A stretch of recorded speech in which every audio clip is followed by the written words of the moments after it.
I assure you that you're not losing control or going insane. I promise you that you're not bound for a straitjacket and a spot at the psychiatric ward, even though it can feel that way at times. Today, we're going to talk about why anxiety creates some dark and scary thoughts and how to address them so you can get back to living your normal life. Let's get started.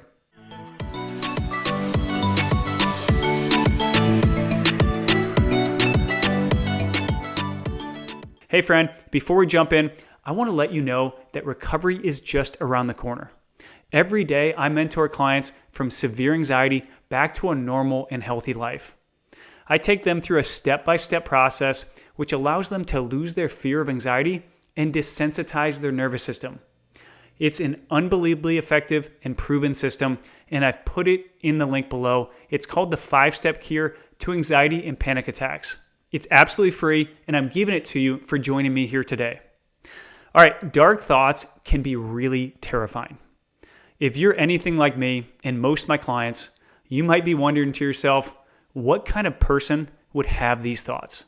Who have I become? I get it because I've been there. I remember the first time I had a dark thought. It was probably only a week or two into having severe anxiety, and I was in my kitchen chopping up some vegetables for dinner. Suddenly, out of nowhere, I had this horrifying thought that I might use that knife to hurt somebody. It was just a quick thought, but it shook me. It terrified me because I'd never, ever had that type of thought before. As I started to have more and more of these types of thoughts, it made me question what kind of person that I become. It also made me incredibly afraid that I might actually act on that type of thought. But here's what I wish someone would have told me back then. You don't need to be afraid of these thoughts, and that you haven't changed one bit. You are still the same person that you were before you started having these strange thoughts. These thoughts don't represent who you are, what you'd actually do, or what you believe in. In fact, these thoughts don't have any meaning at all. Dark and disturbing thoughts are simply a byproduct of a highly anxious brain. A brain that is overloaded with stress hormones and usually deprived of rest. That's all. So why do these dark thoughts happen? Why do we experience these? Well, it comes down to our brain's wiring and the impact that anxiety has on our nervous system. When we are highly anxious, our brain is in overdrive. It is on high alert. Well, this heightened state of fear and stress can cause our brain to create random intrusive thoughts as a way of preparing us for any possible danger. Some of these thoughts are dark and scary thoughts, but this is just your fearful brain trying to cover any scenario, no matter how unlikely or absurd that scenario might be. That's why these bizarre and disturbing thoughts keep popping into your mind. First off, do not allow these thoughts to frighten you. Instead, I want you to remind yourself that these are simply a normal part of anxiety, and that these thoughts will soon disappear as you begin recovering from anxiety. What's going to happen is that as the amount of adrenaline and stress hormones in your body decreases, you'll start to have these thoughts less and less often. And then one day, they're going to be completely gone. I know this because it happens every single time that I coach clients through the recovery process. When they first meet with me, clients tend to be really scared, really worried about these types of thoughts.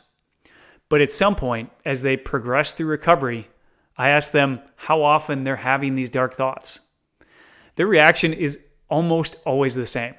They pause a couple seconds to think about it, and then they say something like, "Oh, I guess I haven't had one of those thoughts in a long time."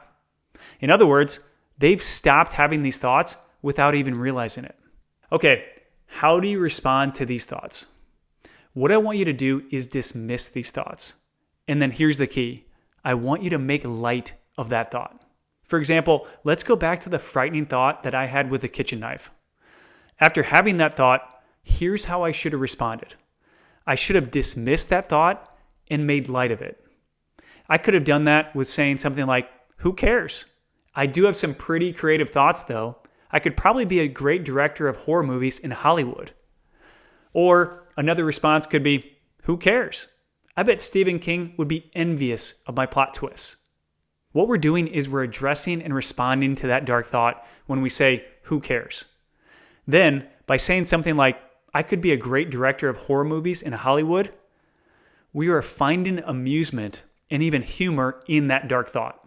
What this does is it effectively strips away all of the fear that was embedded in that thought and makes it feel light and insignificant. This is an incredibly powerful response, and it's really going to help speed up the recovery process by removing the fear that is generated by these dark thoughts. Let me know in the comments below how this response worked for you, and be sure to hit the subscribe button and the like button before you go. I look forward to seeing you on the next episode.